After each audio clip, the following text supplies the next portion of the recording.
بسم اللہ الرحمن الرحیم۔ السلام علیکم۔ آج کی ویڈیو کا عنوان ہے کہ ولی اور فقیر میں کیا فرق ہے۔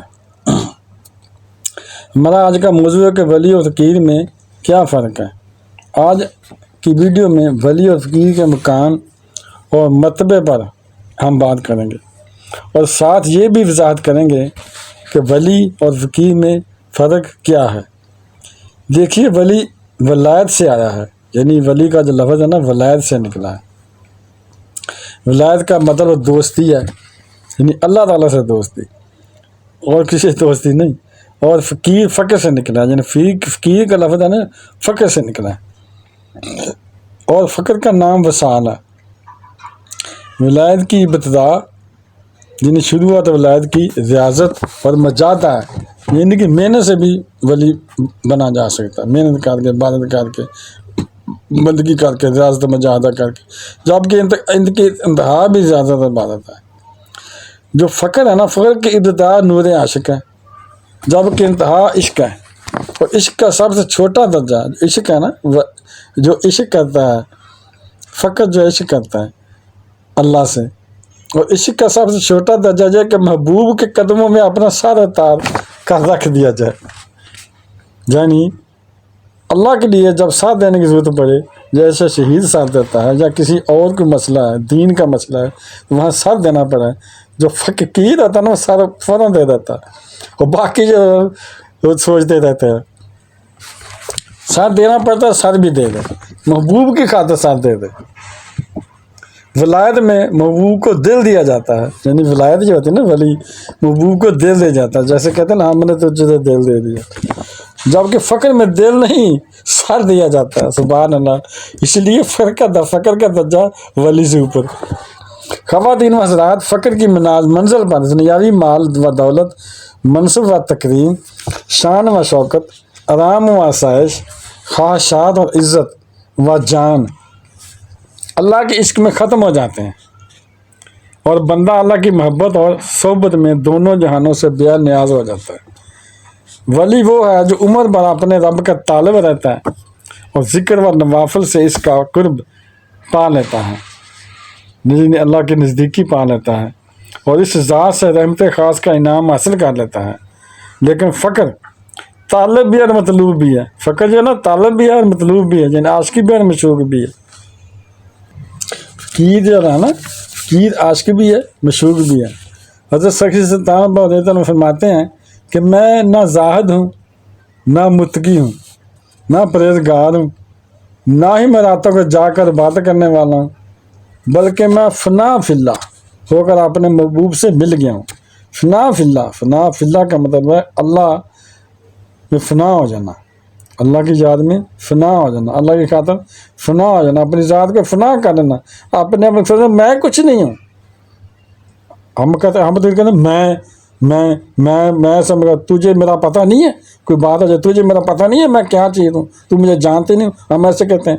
اللہ معافی دے، ایسے نہیں کہنا چاہیے۔ جو فقیر لوگ ہیں نا، وہ میں کو مار لیتے ہیں، وہ کہتے ہیں میں کچھ بھی نہیں ہوں، جو کچھ بھی اللہ ہی ہے۔ وہ اللہ کے ساتھ دوسرے دوستوں کو بھی، دوسرے لوگوں بھی کہتے ہیں، یار آپ میں سے اچھے ہیں، میں کچھ نہیں ہوں، آپ اچھے ہیں، میں کچھ نہیں۔ اسی طرح اللہ کا تو کہتے ہیں اللہ تو ہی ہے جو کچھ ہے، میں کچھ بھی نہیں ہوں۔ فنا فی اللہ کا مطلب یہ ہے کہ اللہ کی خاطر فنا ہو جانا، اپنے محبوب سے مل گیا ہوں۔ حضرت سلطان باؤ نے یہ فرمایا تھا۔ سامعین کرام، جہاں پر فقیر ہوتا ہے وہاں مخلوق کا کوئی کنسیپٹ نہیں ہوتا، یعنی جہاں پر فقیر پہنچتا ہے وہاں پر کوئی نہیں پہنچ سکتا، نہ وہاں مشرق ہوتی ہے نہ مغرب ہوتی ہے، یعنی نہ صبح ہوتی ہے نہ شام ہوتی ہے، نہ وہاں دن ہوتا ہے نہ رات ہوتی۔ جیسا کہ حضور سلطان العارفین حضرت سخی سلطان باہو رضی اللہ عنہ فرماتے ہیں کہ میں علم دیدار الہی کا عالم ہوں، مجھے نور ہی نور دکھائی دیتا ہے، مجھے علم دیدار کے سوا کوئی علم، ذکر، فکر اور مراقبہ معلوم ہی نہیں، اور نہ میں پڑھتا ہوں، کیونکہ تمام علوم علم دیدار کی خاطر ہیں جو مجھے حاصل ہو گئے ہیں۔ سامعین کرام، ولی وہ ہے جنہیں دیکھ کر مخلوق رشک کرتی ہے، اور فقیر وہ ہے جنہیں دیکھ کر انبیاء رشک کرتے ہیں۔ سبحان اللہ۔ یعنی ولی وہ ہے، یہ ہمارے درمیان جو ولی پھرتے ہیں، ہمیں رشک ہے ان پر، تو جو فقر ہے نا فقیر، اس پر انبیاء علیہ السلام رشک کرتے ہیں. جیسے کہ آپ کو سناتا ہوں سٹوری کہ کیسے رشک کرتے ہیں. حضرت موسیٰ علیہ السلام کے دور کا ایک واقعہ ہے کہ ایک حضرت موسیٰ علیہ السلام ایک محلے سے گزر رہے تھے کہ وہاں ایک عورت آپ کو ملی، اور اس عورت نے آپ سے عرض کی کہ اے اللہ کے رسول، جب اللہ سے تمہاری گفتگو ہو، یعنی حضرت موسیٰ علیہ السلام اللہ تعالیٰ سے کلام کرتے تھے نا کوہ پہاڑ پر جا کر، تو اللہ تعالیٰ سے ہم کلامی جب نصیب ہو تو اللہ کی بارگاہ میں میرے لیے دعا کرنا کہ اللہ مجھے اولاد عطا فرمائے، کیونکہ کافی عرصہ سے میں بے اولاد ہوں. تو حضرت موسیٰ علیہ السلام نے کہا کہ ٹھیک ہے، میں تمہارے لیے اللہ تعالیٰ سے ضرور دعا اور التجا کروں گا کہ خدا تمہیں اولاد دے.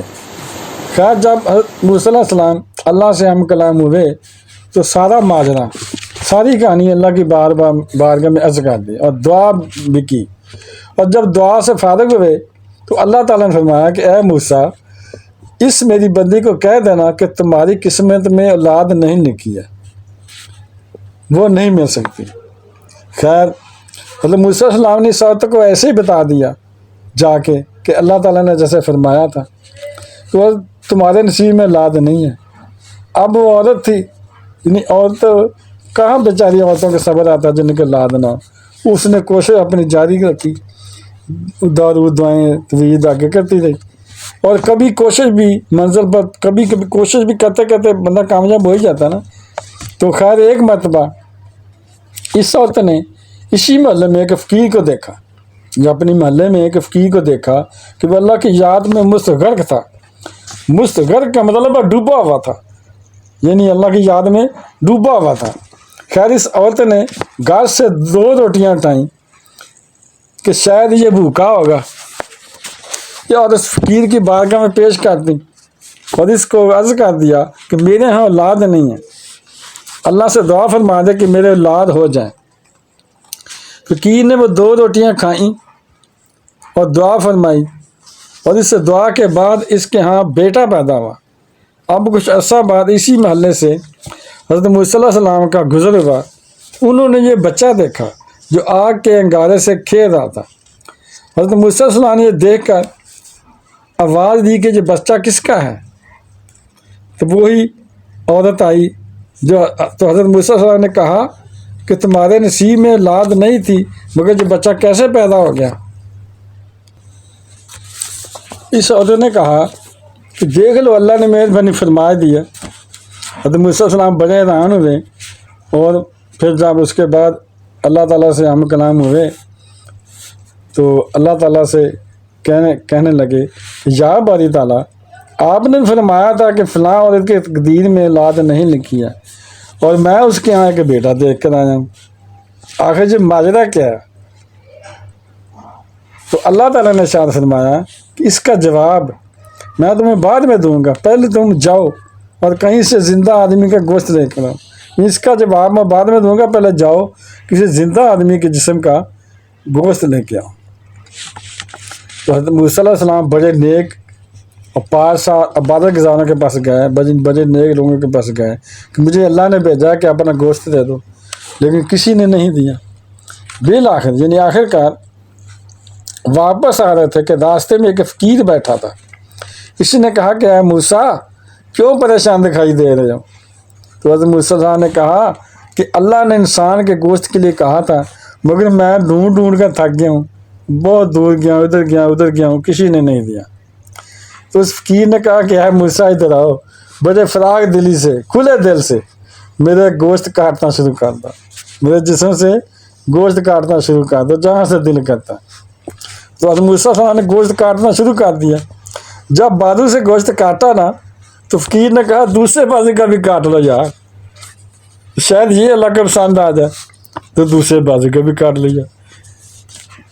دونوں بازوؤں سے جب گوشت کاٹ لیا تو اس فقیر نے کہا کہ میری گردن اور کلیجہ بھی نکال لو، یعنی میری گردن سے بھی گوشت کاٹو اور میرا کلیجہ بھی نکال لو، کہ کہیں میرا رب یہ نہ کہے کہ میرے بندے نے عام اعضاء کا گوشت، جنہوں عام اعضاء جو ہیں جنرل زائن کا گوشت دے دیا اور گردن اور کلیجہ بچا لیا. تو حضرت موسیٰ علیہ السلام نے کلیجہ نکال ہی رہے تھے